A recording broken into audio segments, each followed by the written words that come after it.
What role do curses play in literature? Julian Lucas joins us to talk about curses and blessings in 4 recent books by African women. How does a hard-nosed journalist almost marry a congenital liar and con man? Abby Ellin will join us to talk about her book, Duped, Double Lives, False Identities, and the Con Man I Almost Married. Alexander Alter will be here to talk about the latest in publishing news. Plus, we'll talk about what we and the wider world are reading. This is the Book Review Podcast. I'm Pamela Paul.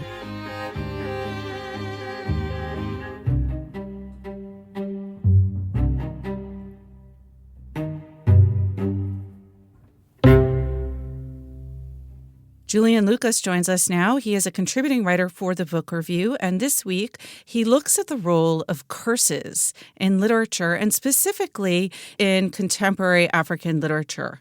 And we're going to talk about 4 books specifically: Kintu by Jennifer Nansubuga Mukumbi, She Would Be King by Wayetu Moore, Season of the Shadow by Leonora Miano, and a memoir by Scholastique Mukasanga called The Barefoot Woman. Julian, thanks so much for being here. Thank you so much for having me, Pamela. So let's just start with a very basic idea of curses. I think most of us probably think of curses as biblical or going back to the ancient. But what is a curse exactly? So I think a curse is a kind of story that we tell when there is a misfortune of such size that is so far out of the ordinary that it requires a deeper kind of explanation, a narrative explanation that goes beyond what is visible, goes beyond the particular circumstances, and identifies an origin for misfortune. So it's a kind of explanation for something that goes wrong. And what forms do they traditionally take in literature?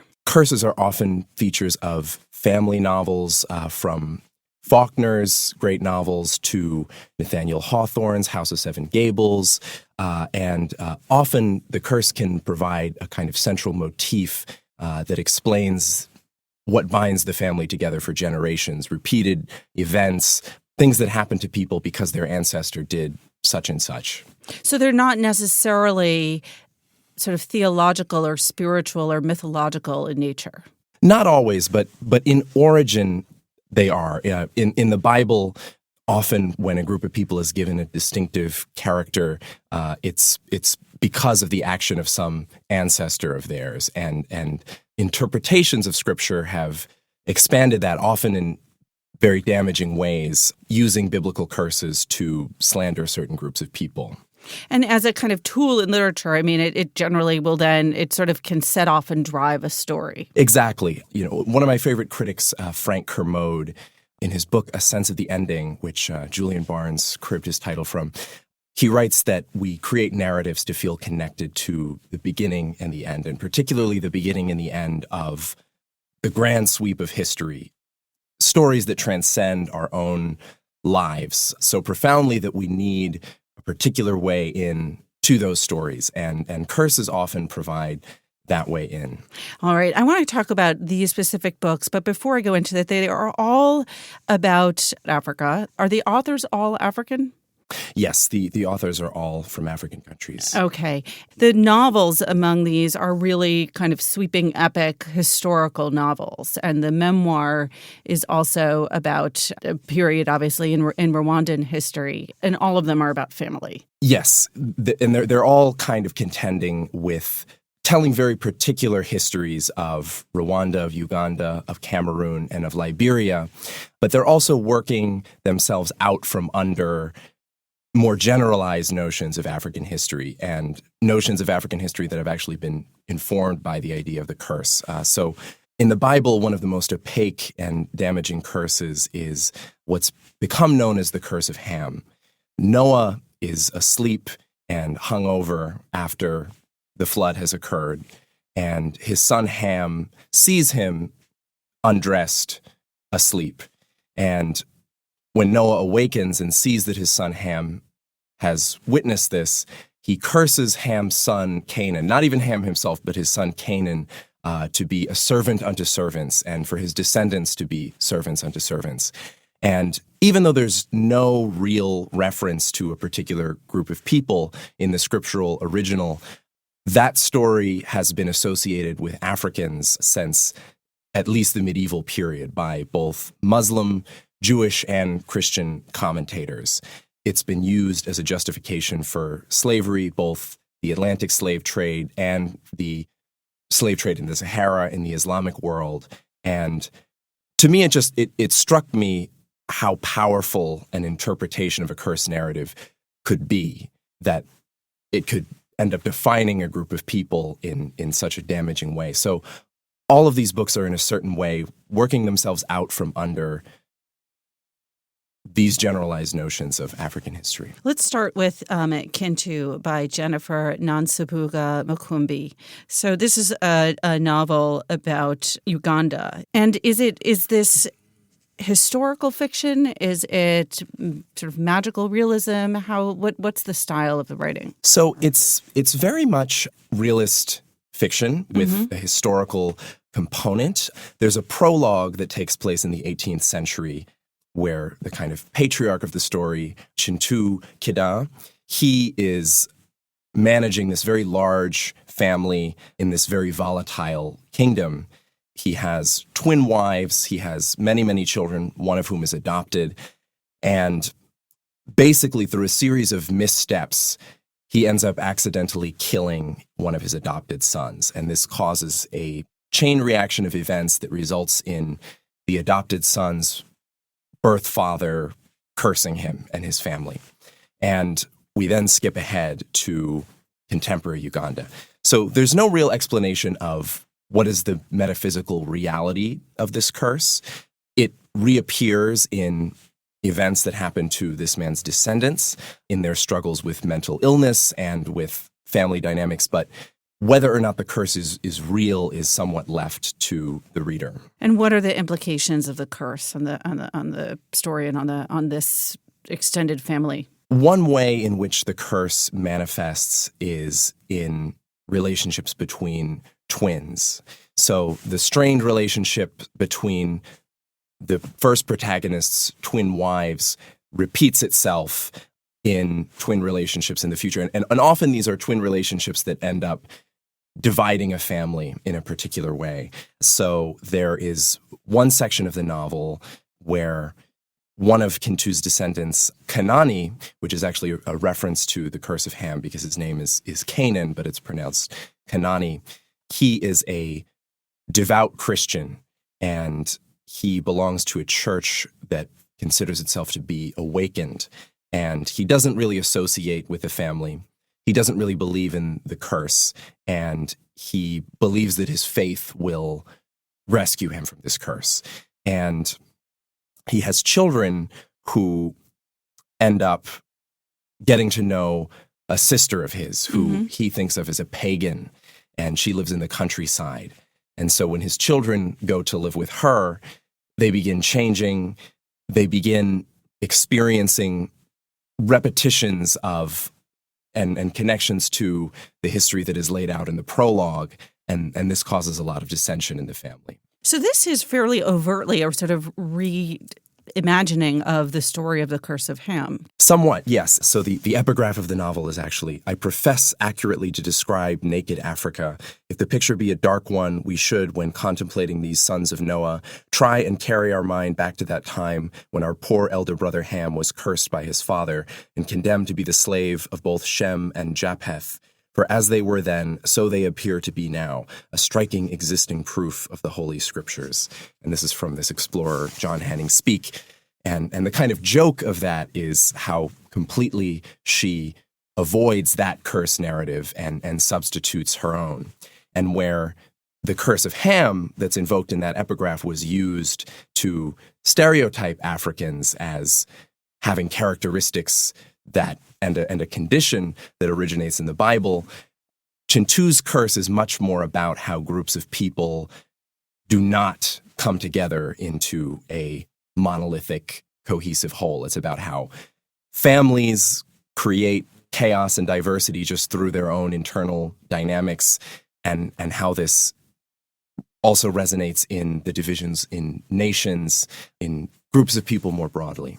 So if this novel is a kind of reimagining of this curse, or sort of turning it over, I don't know if it's turning it on its head really, but sort of rethinking it and looking at it in a purely African context where you literally take colonial history out. I want to move then to Weyotu Moore's She Would Be King, because this also does something very interesting that, again, is a perspective that we might not think of often here in the States, which is looking at the relationships between, in Liberia, the Liberian immigrants from America and the people who were there already. That's really what fascinates me about Moore's book. We have so many epics that are about the African diaspora. They tend to begin in Africa and end in the New World, whether they're Caribbean novels, whether they're American novels like Yaa Gyasi's Homegoing. And one of the most interesting things to me about She Would Be King is that it's in the tradition of that Afro-diasporic epic, but where everything comes together is not the New World. It's in Liberia, which of course was established as a colony by the American Colonization Society.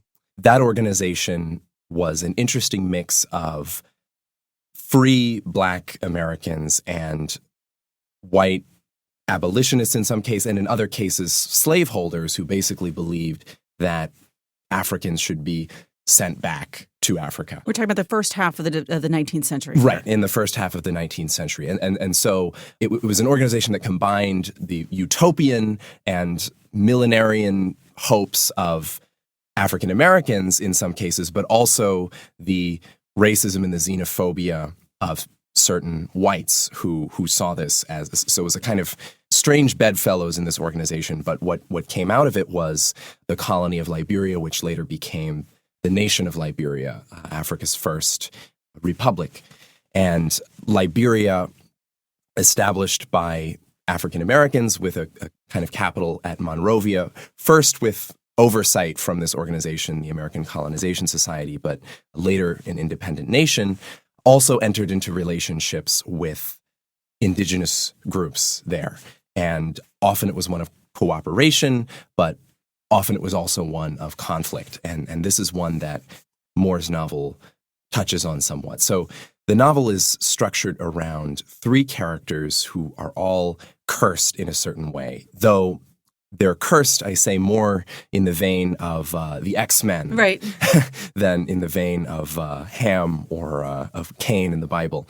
The main character is Bessa, who comes from this group, the Vai people in Liberia, an indigenous group. And she's considered a witch because she's born on a cursed day. And it turns out that she has a kind of power of immortality. And she later ends up coming together with the two other characters, Norman Aragon, who is a Maroon from Jamaica.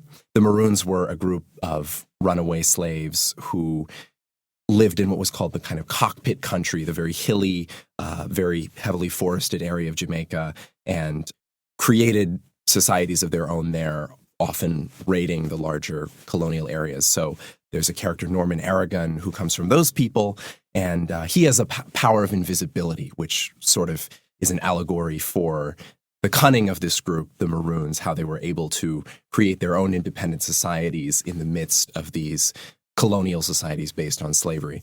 And then the third protagonist, June Day, is an African-American slave from Virginia. And his power is he's extremely strong and he's invincible in combat. And so he's Wolverine. He's the Wolverine of the group, exactly. And through a kind of chain of events, the three of these characters end up united in Liberia in a kind of allegory for the way that nation brings together the diaspora. That really, again, takes us very naturally to the next book that you wrote about, Leonora Miano's Season of the Shadow, because there, too, she's looking at a part of the African experience that I think tends to get ignored in the American telling, which is not about the enslaved people who left Africa, but instead about those who were left behind. I don't know of any other novels that take this perspective. So Season of the Shadow is about a village in what is now Cameroon where 12 young men, or 10 young men and 2 older men who were initiating them, disappear. Even that is just so haunting, the idea that They're just gone. Exactly. And this is really the next generation in the novel is part of what makes it so traumatic for this village. And, as readers, we know that in some way they've ended up in the slave trade. But the inhabitants of this village, they are afraid to look at what might have happened. It's an isolated village. They would prefer not to look into what might be coming for all of them, which is, of course, a universal human tendency. And as often happens, they turn to scapegoating. So the mothers of the young men who have disappeared, first they gather together in a communal dwelling for solidarity, but it quickly becomes a kind of ostracism as elements in the elders' council begin to blame them for what's happened. Some of the characters, one of the mothers, as well as a kind of rival for the chieftaincy of the village, and one other character go out to kind of investigate what's happened. And part of what gives this novel its power is the just gradual revelation that what seems to be a small, anomalous disappearance is actually the beginning of this immense event, the Atlantic slave trade, which would have tens of millions of victims over 4 centuries. There's a powerful line in your review where you say that it's often the most vulnerable, those thought cursed because of circumstance, who first apprehend threats endangering everyone. So exactly. And to return to the idea of the curse, this is not a novel where a quote unquote real curse is acting. It's a novel in which those who are afraid of facing reality blame it on a group of people who are, in fact, the first sufferers. And these women are identified as bearers of malefic energies in the book and quarantined. And if there is a moral to the story, it's that ignoring the most vulnerable and blaming them for their own problems is often a recipe for being swept up in those same problems yourself, which is exactly what happens to the village in ways that I won't get into so as not to spoil the novel. In the last book, there's also this idea of inherited curses of generations sort of passing down some form of, call it bad luck or, fate. The Barefoot Woman by Scholastique Mukasanga. Tell us a little bit about this memoir. We talked about it earlier in an earlier podcast. Carl Sagal reviewed it for The Times in the daily paper. Set this in terms of the theme of your essay about curses. This is an interesting case. When Rwanda was first contacted by European powers, it was one of the last regions of Africa, and Mukasanga has written about this in essays. It was one of the last regions to be contacted by European powers. And at the time, there was a reigning idea of racial origin, that a very racist idea that the greatest accomplishments of non-Western societies could be traced to ancestry that was in some way white. And this is actually a kind of different take on the curse of Ham, because the German and then Belgian explorers and administrators who arrived in Rwanda, they decided that the kind of upper caste in Rwandan society, the Tutsis, were not truly African. They were not truly Negroes. In fact, they were descendants of Ham, and thus descendants of Noah, and from this biblical lineage that was separate. And so in this case, being identified as Hamites was in fact a privilege, a very illusory privilege, as I say in the essay. This was an explanation for why they were the ruling class over the Hutus in Rwanda. Exactly. This was the explanation that the European colonial rulers, German and then Belgian, came to. So it was an existing kind of caste division. And this idea that the Tutsis were Hamitic, descendants of Ham, became the basis for turning this into a racial division that was the structuring divide of colonial society. Now, when Rwanda became an independent country in the late 1960s and early 1970s, it was a kind of gradual process. There was a nationalist movement, a Hutu nationalist movement. And the divisions flipped. And this is the Rwanda in which Scholastique Mukasanga grew up in which many Tutsis, particularly those who had been involved in the colonial administration, were exiled to an arid region of Rwanda called Bugesera. And so this memoir, Barefoot Woman, is about Mukasanga growing up in one of the refugee villages, two of them actually, in this region. And it's really a tribute to her mother. And it's a tribute to the way that her mother maintained the traditions of the old Rwanda they had come from in these extraordinarily straitened and dangerous circumstances of exile, of really a kind of apartheid. In your discussion of this last book of Scholastique Mukasanga's The Barefoot Woman, you talk about the ways in which a curse can sort of be turned into a kind of blessing. How does that manifest in The Barefoot Woman? What I identify as one of the major tensions of the book is that, on the one hand, this is Mukasanga's memory of growing up and of her mother maintaining these traditions, particularly the traditions of Rwandan Tutsi women that she had known as a young girl, and how important these were to Mukasanga growing up, and then later on, after she lost so many of her family members to the genocide, just how important this transmission of heritage was, how it was a strike against the aims of the genocide, which was to eradicate Rwandan Tutsis. At the same time, inseparable from this heritage, inseparable from these traditions, are the distortions of those that were introduced by colonialism. So being proud of one's heritage, it involved a kind of connection also to this more burdensome part of the past. And one of the most painful parts of the memoir is when Mukasanga remembers that her mother believed some of the harmful colonial distortions of Tutsi heritage that had been created, that she believed that we Tutsis we're separate. We're not really from Rwanda. We're from elsewhere. And there's a kind of immense pain around the fact that her mother believed in some of the mythology that led to her being killed in the 1994 genocide.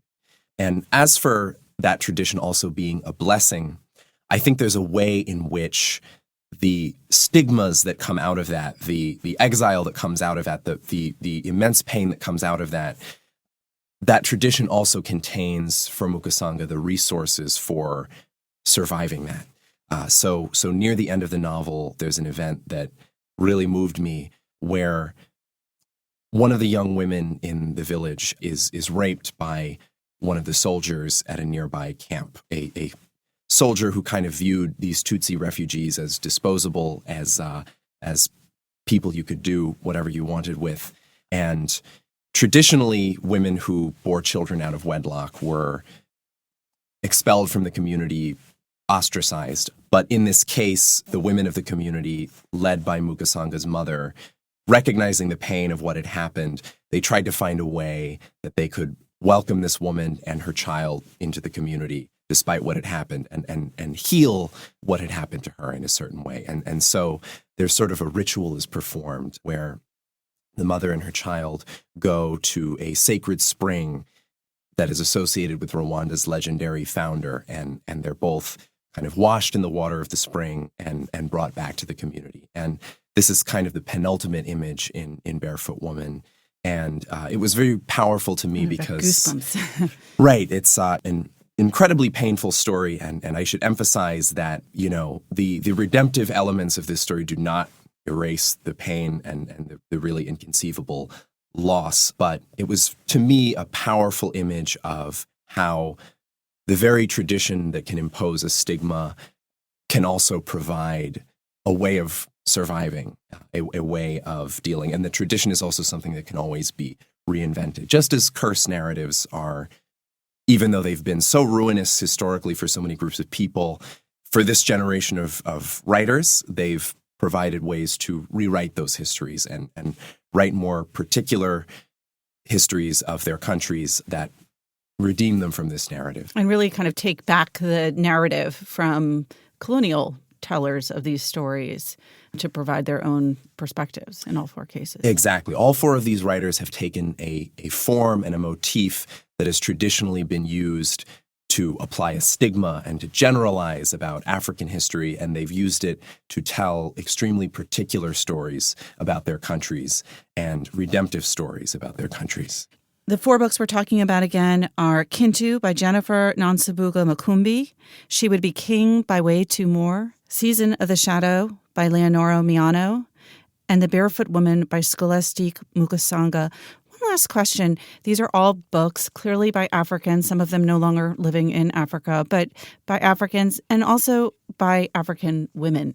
Is there anything to be said about the fact that they're not explicitly all about women? They are all written by women. What do you make of that? So I spoke earlier about the curse of Ham.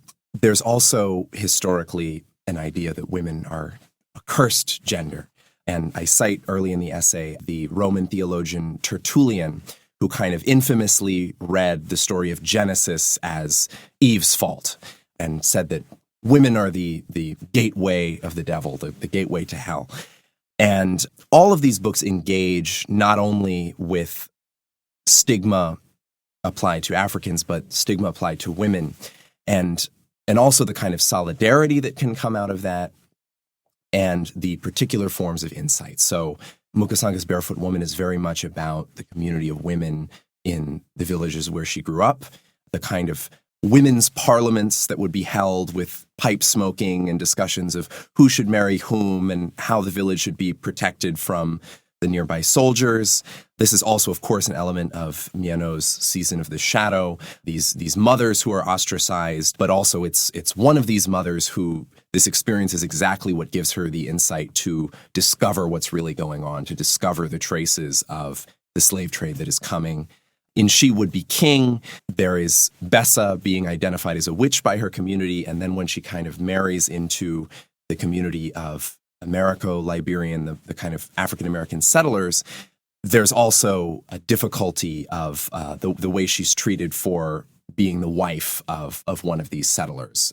And in Kintu, gender is also a big part of the narrative, but it's actually very much a book that's about the toll that patriarchy takes on men, and the kind of main figure in the prologue, this 18th century Baganda nobleman. One of the origins of the curse is that he is so overwhelmed by his responsibilities as a father, as a husband to many different women, and as a It's hard diplomat. having all those wives. Well, this is he's described as a seed dispenser in one part of the novel, but Kintu is much more about the difficulties that gender roles impose on both men and women, just the kind of difficulties imposed by patriarchy on everyone. All right. Julian, thanks so much for being here. Thank you so much, Pam. Julian Lucas is a contributing writer for the Book Review, and this week he has a cover essay looking at 4 recent books by African women.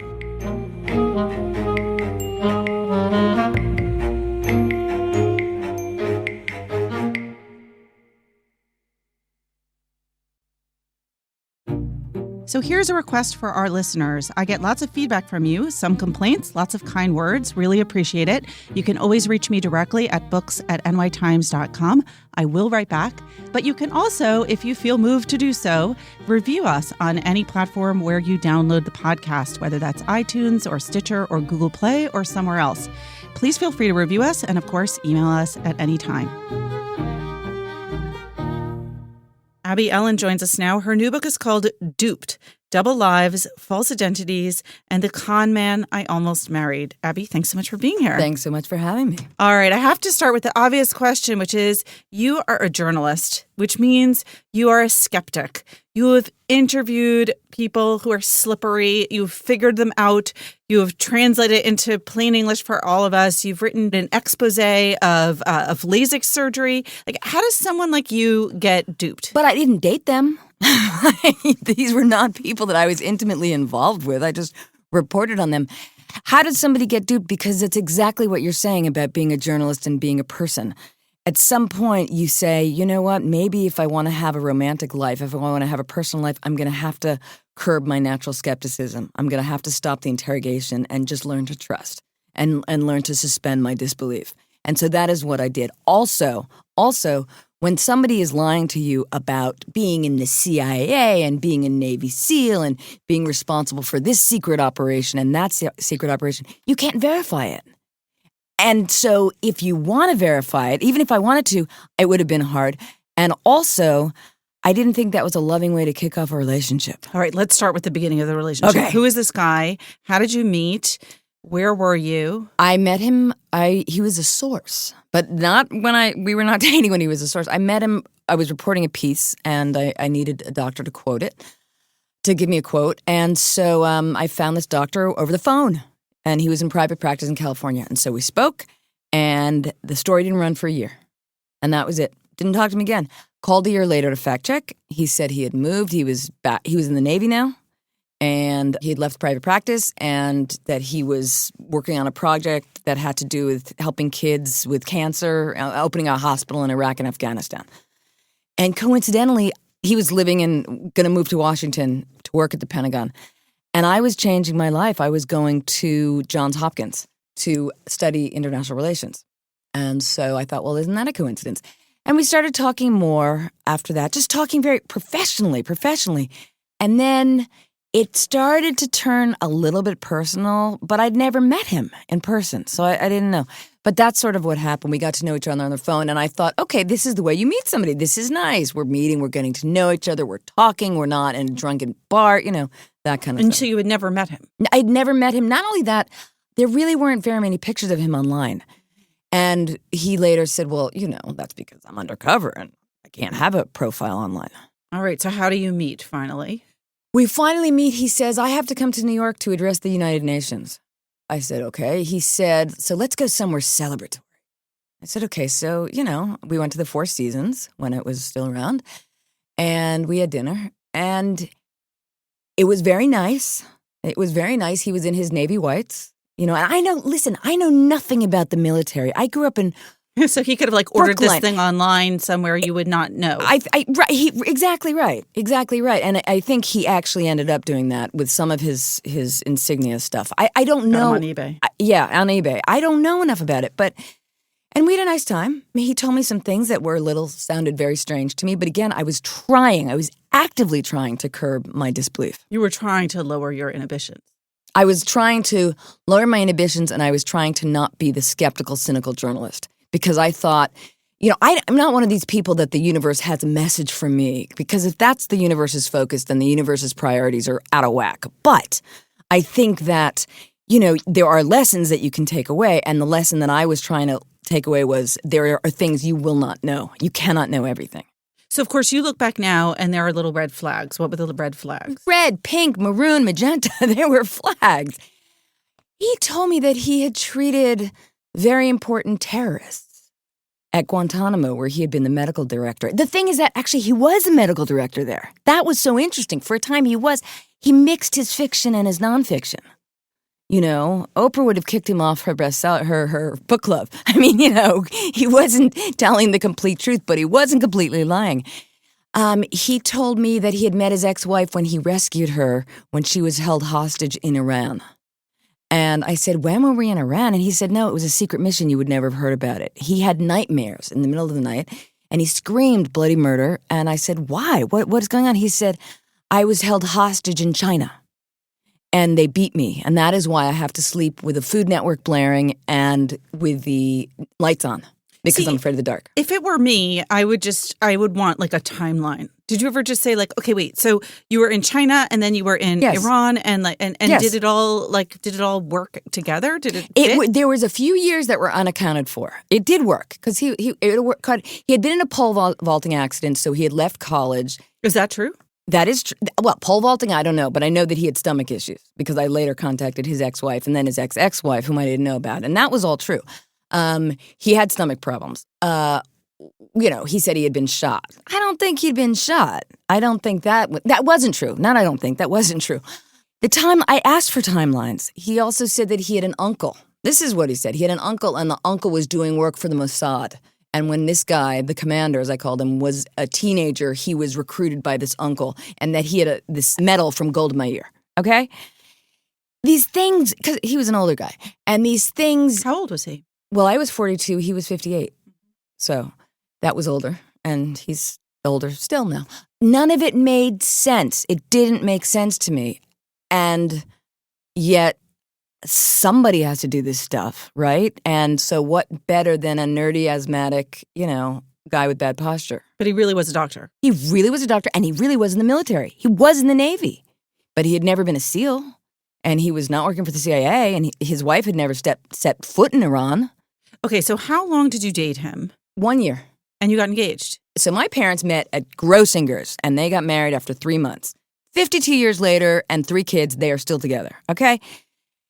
So I thought, I'm 42 years old, I've dated enough, I've been independent, I've done whatever I needed to do, I've happily lived my life, maybe now I should grow up. I was 42, that was not young. So I met this guy, and he was nothing like I ever expected or wanted. He was not my type. He liked the music of Bread, like unironically. I mean, that's not my type. But I thought maybe this is what you do. You compromise. And, if your compromises involves, this is a guy who screams in the middle of the night, okay, you get separate bedrooms. There are compromises. He was good. He was decent. He was smart. He was funny. And man, did he adore me, allegedly. So I thought, okay, it's time I'm serious. So he proposes to me after 6 months. And I thought, okay, my parents got married after 3 months. We'll do it. But we hadn't lived together, and we actually hadn't been in the same city because he was in Washington, I was in New York on my way to Johns Hopkins. So by the time it's summertime and I'm getting ready to move there, we get a place in, where else do you live? The Watergate. Ground zero for deception. And we get a place there. It was hilarious. And the median age is deceased. And we go there, and he was a drag. He was difficult. He was unreliable. He would fall asleep at dinner, all of these things. And it turned out he was, in addition to being a liar, he was an addict. And so that's finally what nailed him. Wow. He was writing prescriptions for narcotics, Vicodin, and he was using all these people's names of people he worked with at the Pentagon, which he really did, and my name. And his dead uncle and his father-in-law and, all these people, his ex-father-in-law. And I got a phone call from NCIS one day. It was a year and a half after I left him. NCIS? Naval Criminal Investigative Service. Not Mark Harmon. This was Special Agent Dan Ryan. And he called me up. He said, there's this doctor who's writing prescriptions for Vicodin. Do you know him? And do you have a prescription? And I said, I know him. And no, I like Valium. I don't have a prescription for Vicodin. And I was elated. Because all my suspicions and everything that didn't make sense, and my mother said, Abby, something's wrong with this guy. When I told her about the very important terrorists, she said, something's not right. And I got mad at her. I said, you are so suspicious. It's your fault that I don't trust anybody. And she was right. You were elated, not relieved. No, I was elated. I felt like Carrie in Homeland, that episode where she discovers that Brody really is, working for the bad guys. And she says, I was right. That's how I felt. It's interesting. It's like the journalist, in a way, won out over the person wanting to fall in love. Absolutely. I think that's the lesson. That you said that very nicely, Pamela. Yeah, I think that's what it was. I just thought my instinct, God, I have a good gut. Mm-hmm. The thing that killed us was not journalistic, though. The thing that when I finally said, I'm done here, was something that I could verify, which was we went out to dinner with my parents, and we had Brussels sprouts, and he raved about them. They were the culinary love child of, Mario Batali and, I don't know, Julia Child. And we got out, and he said, God, that was awful. It was the most terrible meal ever. And I said, why did you lie? My parents didn't cook it. They don't care. He said, I wanted to make them feel good. And I thought, if he's lying about something so inconsequential, he can lie about anything. And that was it. And is that why you lied? To make people feel good? I think, he lied to make himself feel good, and he lied to make other people feel good, too. Yeah. But that's sort of a male thing. Women tell lies to make other people feel good. Men tell lies to make themselves feel good. So how did it end? I said I'm out. I can't do this anymore. The Brussels sprouts. Basically, I said I'm out, and a month later was really the finale. The grand finale was when I had this ring that he'd given me, and his son, who allegedly had known we were engaged, said, I was in his house, his brother and sister-in-law's house in Washington for Christmas, and his kids were there. And the son, I overheard him saying, what's that on Abby's finger? Is that from you? And I thought, what? The kid knew this. Why would he say that? And so I said to the commander, I said, what is that about? He said he forgot. I said, kids don't forget that their parents are getting remarried. So that was it. So I was done. And that New Year's Eve, this was New Year's Eve 2010 going into 11, I was in New York. I left Washington. I came back to New York because this is my people. This is where this is my New York. I'm a New Yorker. I get New York. Washington freaked me out anyway because I think about Washington and I think about the difference between New York and Washington is that in Washington, no one is who they seem to be. And in New York, everyone lies. And in New York, no one is who they want to be. And I get it. Like in New York, I understand aspiration and ambition. But the other thing freaked me out. So I came back here and I was with my friends. And I had said, okay, maybe I'll give him maybe half a chance. I said, come to New York for New Year's Eve. He said, I can't. He said, I'm working. I have to thwart a bioterrorism attack in New York City. There's somebody's threatening to put chemicals in the water and I have to fix it. And I just thought, you're nuts. I'm out. I'm done. So, did you ever confront him? I did, but there's no point in confronting people like this. They spin and they manipulate and they gaslight into all those things. No, I did for a long time. I did for not a long time. I did for a couple of months because I knew I was going to write something, but I didn't know what. And so for a year and a half, I still didn't know if I was this terrible, mistrusting, awful human being or if he was. So you did what you do. You reported him out, right? You investigated. I waited until I got the call, and then I called his ex-wife, and then I called the woman he was with after me, who actually ended up nailing him. She helped. She wore a wire. I called the woman. Wow. Yep, she was spectacular. When nailing him, did he go to prison? 2 years. Okay, I called the woman he was engaged to while he was engaged to me. It turns out that when he started courting me, he had been living with a woman in Florida who was a doctor, and he had proposed to her. And then she said yes. And a few months later, he walked out the door telling her, as he often did, that he had to go on a secret mission. And the secret mission was Operation Abby. He walked out the door. He never came back. She didn't know what happened. He left 26 bags of stuff in her garage. And so I called her finally. I found out her name from his ex-wife. And she said, oh, my God, I know who you are. You wrote about him, but I didn't know that you were living with him. I didn't know what happened to him. So I got verification from her, too. So you wrote a story? The original story when I met him. She was living with him when I quoted him in that article. That when I later followed up to fact check, he had been living with her. So she and I are now friends. And then I found out that he had this ex-wife. So I called her out of the blue. And that was hard. I didn't want to upset anybody. It was obviously traumatic for them. And, we are lucky. We can write. I have this ability and I have this platform. Even if I put myself out there and I look like an idiot, which I know people are going to say, which is fine, let them. And a lot of women and men don't have a platform. They don't have a way to make sense of what happened to them. I'm lucky that I do. So the ex-wife and the ex-wife, did they know? Had they realized that he was a con man? So you were the person that revealed I told it. The ex-wife got a call from NCIS, and then she realized, and then I called her up, and she's lovely, beautiful. I got to say, he has great taste in women. We become friendly. I become friendly with all of them. And the kids? I haven't talked to them. There's no need. I don't want to hurt. Look, he lied to his kids. That to me is the most despicable thing. His son thought he was this military hero. It was not me. He told his son that he was responsible for the bin Laden raid, because that was after we broke up. He told his son that. His son thought that his father he wanted to be in the military just like his father. So a lot of people, this kind of thing would happen to them, this sort of like disastrous love affair gone very, very wrong. And their first instinct would be like, oh my God, I hope no one ever finds out about this. Yeah. I'm an idiot. It makes me look, gullible and foolish, and they would never talk about it ever again. Yeah. But you wrote about it. My motto is monetize suffering. Yeah, I did write about it for a variety of reasons. A, because what we do is try to make sense of our lives. Mm-hmm. As narcissistic and solipsistic as that sounds, that's what we do. So, and we, again, have this platform to do it. But also, that's exactly right. People don't talk about this, and it happens all the time, Pamela. Every time I mentioned my story or what I was working on, everybody knew somebody who'd been deceived, or they had been deceived, or they had deceived. So this is everywhere. And it's not only just romantically, it's your colleague, it's your politician, it's your president, it's your former president. It's, everybody knows somebody close. It's their father. They found out that their father had another family around the corner. It happens all the time. So everybody's susceptible to being duped. So everybody lies. But what makes someone a con man? And is that different from a congenital liar, from a sociopath? Like, is there a diagnosis for this? No, there's not there are debates. Some people think it should be. Pathological lying should be its own diagnosis. It's not. They have psychopathic tendencies. They have psychopathic traits.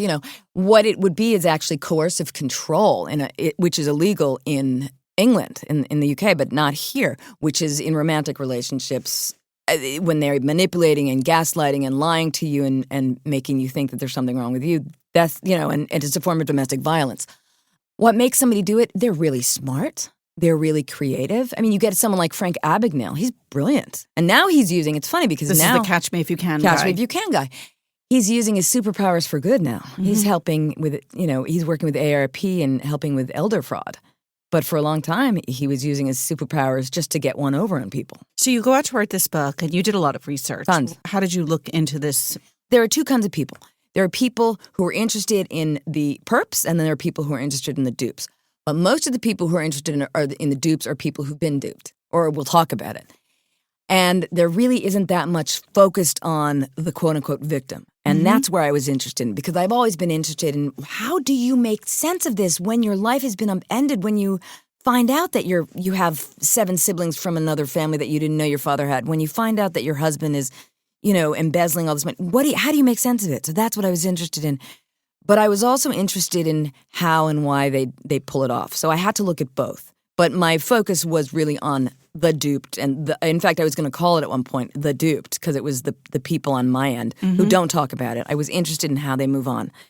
But there was an arc, which is how we lie, why we trust, why we deceive, and whom we deceive the most. And who do you think we deceive the most? Ourselves. Which is why so many people get duped, because they see what they want to see. We want to believe in love. We want to believe in happy endings. Even those of us cynical journalists. I mean, I have a list in here of other journalists who've been duped. Maybe not romantically, although some too. Walter Kern, for example. Walter Kern, who's brilliant. He was with, Clark Rockefeller, and Walter wrote a book about it, Blood Will Out. It's the same kind of thing. There was Stephen Glass at the New Republic. There's a history of this. It's very interesting. And the other very thing, tastefully avoided naming the person at the New York Times. Jason Blair, Jason with a Y. Yeah, but I did. But a lot of people are duped, and smart people are duped. And smart people might even be more susceptible to being duped because we are smart. And we think we're above it, and we think it's not going to happen to us, and then it does. What did you learn about yourself from studying how and why people are duped? That I am not a victim. I was responsible. I was, again, because of my circumstances and my job, my day job, and doing what I do, and the fact that I couldn't verify anything, even though I tried, that I still should have walked away the minute I had dinner with him. The minute I had dinner with him, the very first night Why? Before seasons, because something was off, and I knew it. And I thought, this is not somebody. So you knew it in your gut, and you dismissed the gut. And I dismissed my gut. So what I learned is I have a damn good gut. That's what I learned. My abs are not so great at the moment, but I have a good gut. So that was great. That was really validating. I have a great gut, and my mother has a great gut. And I learned also that we are all complicit in our own, to some degree, in our own duplicity. We see what we want to see, and we don't see what we don't want to see, because it is to our benefit not to see it. All right. So if this is not a how-to book at all. No. And I'm not accusing you of writing a how-to book. Nonetheless, assuming that most of our listeners do not want to be duped, is there some piece of advice that you would give people that would lower their chances of being conned? Beyond going with your gut, right? Beyond that, move slowly. And this applies to men and women, because we are seeing stories about female dupers as well. It's not like men have the lock on it. I think women are more susceptible to it romantically, because there's so much more pressure on women to be coupled and to be married and to be in love. And so there is this sort of, I will do anything that it takes to achieve that goal. Have written The Vows in the New York Times for a long time. And I can't tell you how many people want to be in that page. It's like, I must be in the vows because I need to announce to the world that I have made it. No matter what else women are doing, there's still, you've reached some level of achievement if you've been married or if you've gotten married, which I've always found fascinating because that's never been how I've defined myself. But that's what I think is so. And so I would want to say to women, slow down. It doesn't, if that doesn't happen, it's okay. It's okay. Loneliness is one thing. And wanting the desire for companionship is one thing, but to feel like there's something wrong with you in the culture because you haven't gotten married, to me is really problematic. And it's gotten better, but it's still, that stigma is still there. Was it hard to get over this experience for you personally? Was it hard? It was hard. Right after I met him, I started dating other people. It was like if you fall off the horse, get back on right away. And I started dating other people. Some who were kind of, they were like really sweet and I knew they weren't going to deceive me, but I also knew it wasn't long term. And then I kind of said, you know what, I'm out. I'm on a hiatus. I'm not doing this anymore. I don't need to. The best relationship I think I had was with this Brazilian when I was living in Brazil, who's 15 years younger and really doesn't speak English. It was ideal. Because he couldn't fool you? Because he couldn't, and if he could, I would know it. And, we spoke in a limited Spanish-Portuguese hybrid. I mean, it was great. So, but nobody serious in the States. I'm not opposed to it. I'm going to be very Reagan about it. Trust but verify, and, maybe verify, but still don't trust. All right, Abby, thanks so much for being here. Thank you. The book is called Duped, Double Lives, False Identities, and the Con Man I Almost Married.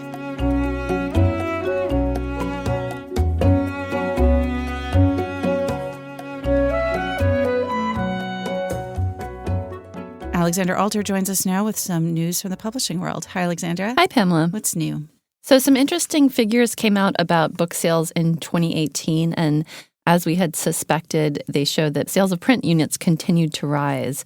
There's been this trend of the resurgence of print as people are moving away from digital books.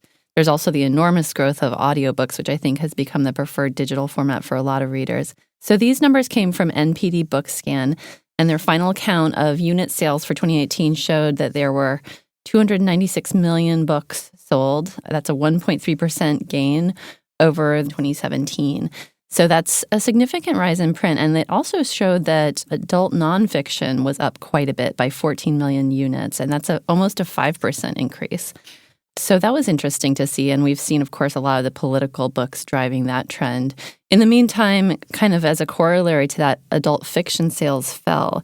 They fell by 6.5 million units, and that's an almost 5% drop. So you can see that kind of eating into the market for people fiction. have been talking about that, just that. Yeah, publishers, agents, everyone's been concerned that authors. Yes, the authors, of course. Yes. And even readers, that they're glued to the real world. Yeah, and I always thought, you might want a break, you might want an escape from the news, but apparently it's just too riveting. Apparently it's just you and me, Alexandra, that want that.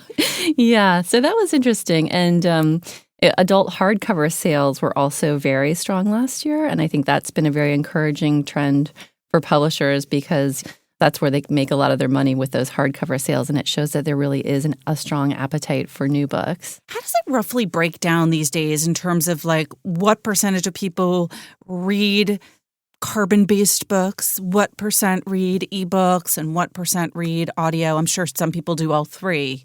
But what's the breakdown in terms of the market and what percent are sold in those three categories? Yeah, that's a really good question. So one way that we can look at it is through the publisher's revenue and what they're getting from various formats. And so the organization that tracks that is the Association for American Publishers. They look at publishers' revenue, and their latest figures for 2018 look from January to October, and that showed the continuation of a trend we've seen in recent years, which is that ebooks have fallen. They're now about 13.5% of revenue. They fell by 3.1% compared to the same period in 2017. Didn't people think ebooks were going to take over? Certainly 7 to 5 years ago, the theory was that within a few years, they were going to get to at least 50% of sales. So they not only tapered off, but have actually fallen. And that's been very surprising. Of course, these don't reflect self-published books, which I think still sell quite a bit. And if it's 13% digital of the revenue, we have to say that a lot of those books are free or cheap or on subscription services, right? So the revenue can be misleading. It can be, although, now that publishers set their own ebook prices, they're not as cheap as they used to be. Sometimes they cost as much as a paperback, which I think is another reason that readers have gone back to paper. Got it. They're no longer any cheaper. And so people feel like if they're going to spend the money, they might as well get, the physical version. So continuing with kind of what formats are selling well. So hardback accounted for 37.6% of revenues in that period of 2018, and that was up 3.5% over the previous year. And of course, downloaded audio continues to show the most explosive growth of any format. Downloaded audio grew by almost 40%. It still accounts for just 6% of revenues, though. So I think there's even more room for it to grow, which is kind of interesting. I do think as people have kind of migrated away from dedicated e-readers like Nooks and Kindles, although I still use mine, I have to say, for traveling. I love it. When you have one device, it's your phone. I think downloaded audio has become kind of the go-to digital format for a lot of people. But there still are Nooks, right? Does that still exist? Yes, they do have Nooks. Okay. They are in the They're world. not extinct. No, not yet. Okay. For publishers, I think all of this has been great. They see, this resurgence of hardback in particular is adding to their revenues. But as we've talked about on the podcast before, there has been this print crunch, and it was particularly acute during the holidays because the capacity at the printing plants has decreased. And I think part of the reason it decreased was because of the expectation that ebooks would be dominant. And when that has sort of shifted, they haven't readjusted in terms of their printing capacity. And there's some other reasons that there's been a crunch. But that's kind of interesting. It'll be interesting to see how publishers kind of readjust both their print runs and just how they manage inventory in this new reality where print is resurgent. All right. Alexandra, thanks so much. Thanks for having me.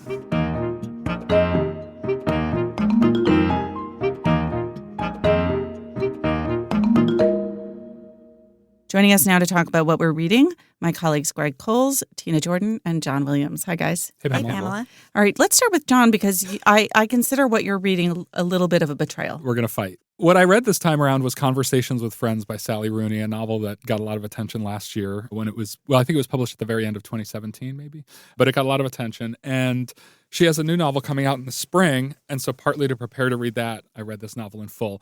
And what you're referring to, Pamela, is that last year at some point, I think just in the office one day, it was kind of a quiet day, and I picked it up, and I read maybe 20 or 25 pages, and I put it aside thinking, to use a very critical technical term, it was okay. But I just didn't see what the fuss was about. And so I didn't want to delve any further. And then for various reasons this weekend, I had occasion to kind of sit on my couch and just start it very quietly with nothing else to do and got See, through your the weekends first... are different from mine already. Same. You had occasion to sit quietly on a couch. Those are all my weekends, I hate to say. And really got sort of under the spell of it a little bit. It is kind of a quiet book in some ways. And Rooney, I think, is 27. 27. 27 That's correct. Yeah. No, 27. And so she must have written this when she was maybe 25, 24 even. Thomas Mann, 25, when he wrote Buddenbrooks. But this is not Buddenbrooks. We won't go that far. Yeah, we're not going to fight that much. Briefly, the story is, for those who don't know, is it's narrated by a woman named Frances, a young woman in college. She's 21, and so is her good friend Bobby, another woman. And Bobby and Frances had been a couple, and now they're close friends. And they meet a woman named Melissa, who's a photographer and a journalist. And Melissa is 37, and she sort of takes them under her wing and gets to know them, and she introduces them to her husband, who's an actor, a very handsome actor, conventionally handsome in his young 30s. And essentially, Frances and the husband fall in love, and it becomes not a romantic triangle, but kind of a romantic square between the four of these characters. But it's all narrated by Frances, who is a sort of depressive writer. She's a poet, and she kind of overanalyzes everything psychologically, her relationships to other people. And you're not selling this, I have to say, saying it's narrated by a depressive poet. Yeah, well, it does have a quiet... I think that if you like, a favorite of mine, Anita Bruckner, there is something very mild about it. But there's also something very precise. And I think what I was most impressed by, because I really ended up enjoying it quite a lot, is that most of the time when a person's in their mid-20s and they write a book that gets a lot of attention and that people praise, it's because there's this kind of almost uncontainable exuberance of their voice, something of White Teeth by Zadie Smith. And you say things like, there's so much energy and brilliance here, and what needs to happen is that there almost has to be more containment going forward. This is the opposite. It's like someone who's in their 50s or 60s and sits down and writes their first novel. It's very patient. It's really psychologically precise.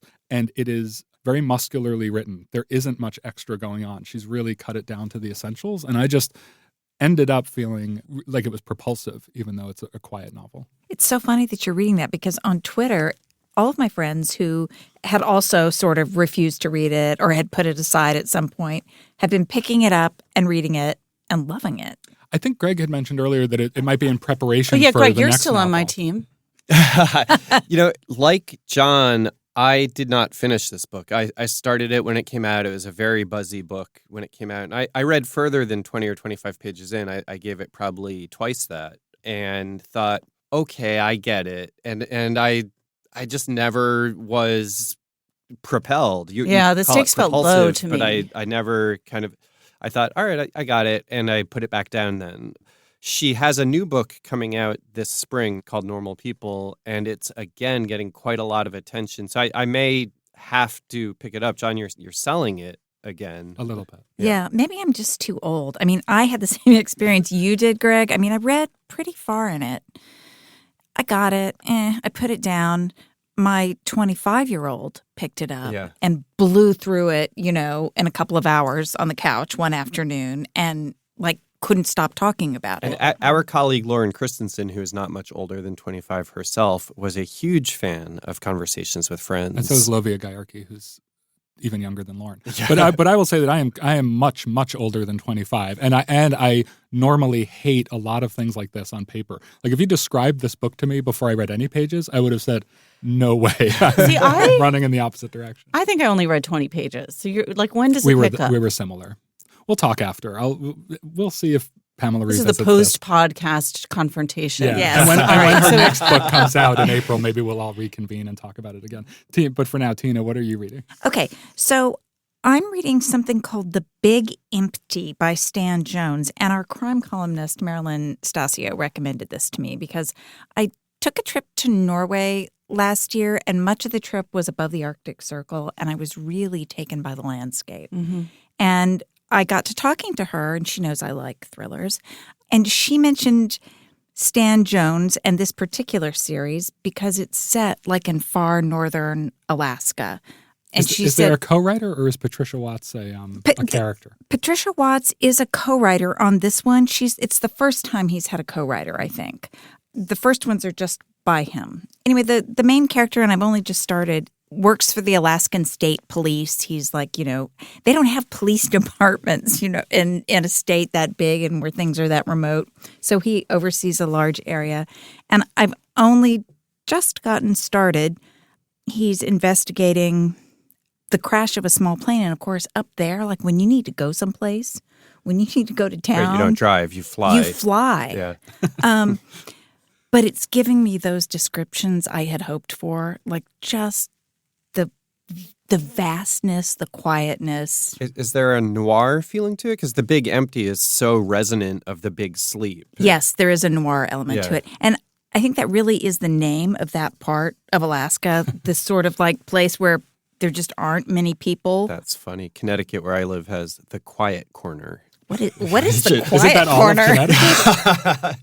The quiet corner of Connecticut, I think, is mostly forest. It's just kind of sleepy. It's not a suburban area at all. That sounds like another good setting for a crime novel. Yeah, and I was actually curious about the author, and I went to look him up, and he's not actually from Alaska, but his parents got the Alaska bug when he was a kid and moved there, and he just became captivated. He's never left.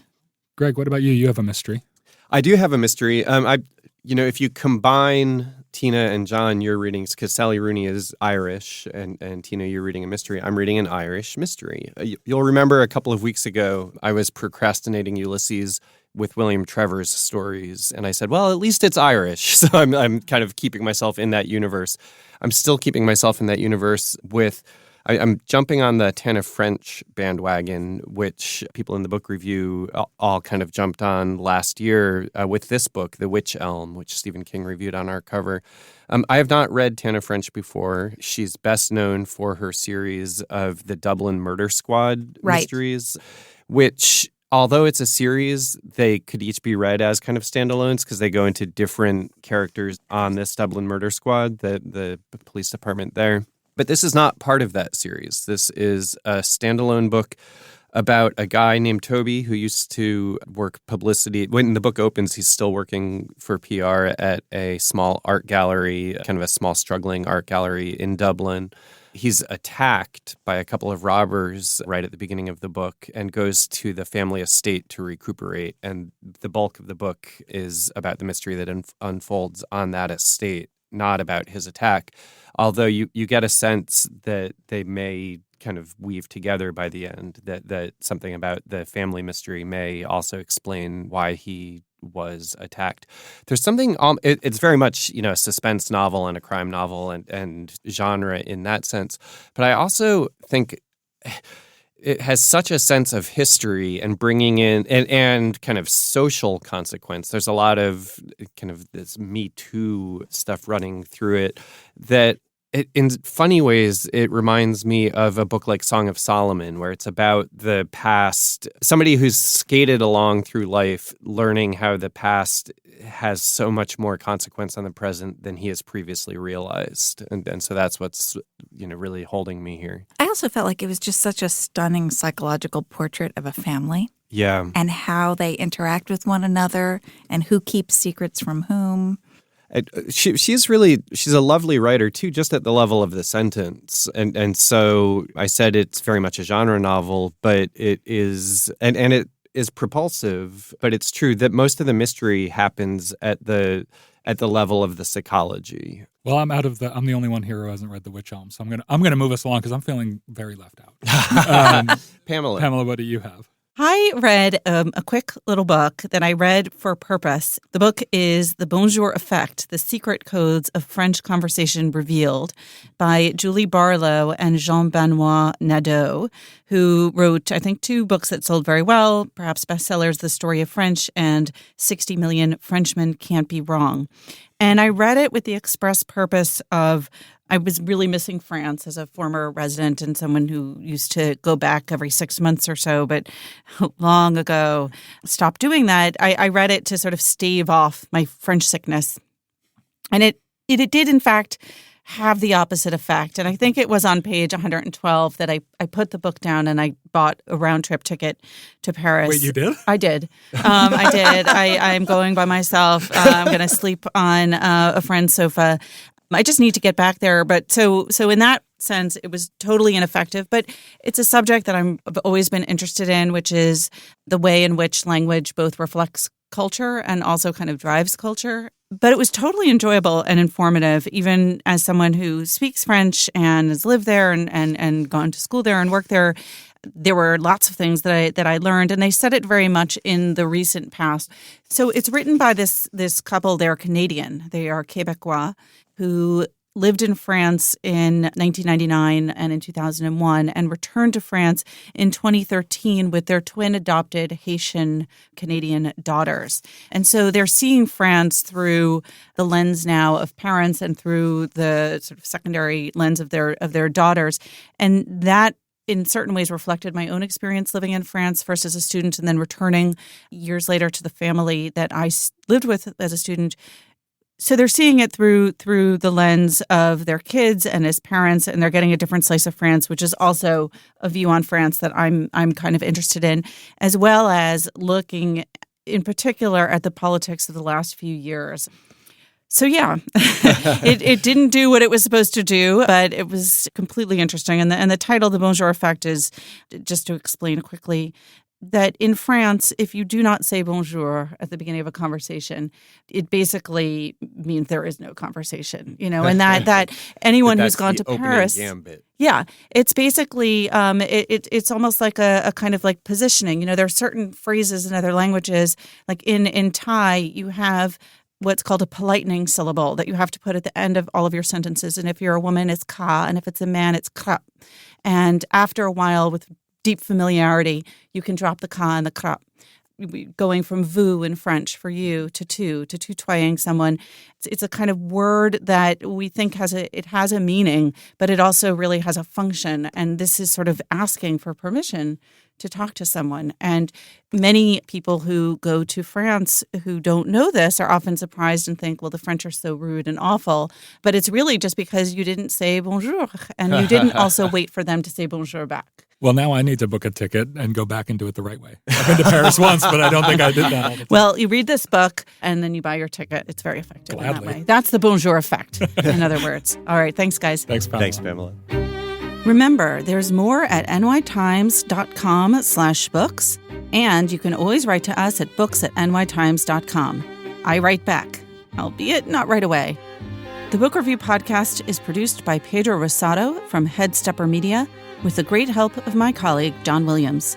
Thanks for listening. For the New York Times, I'm Pamela Paul.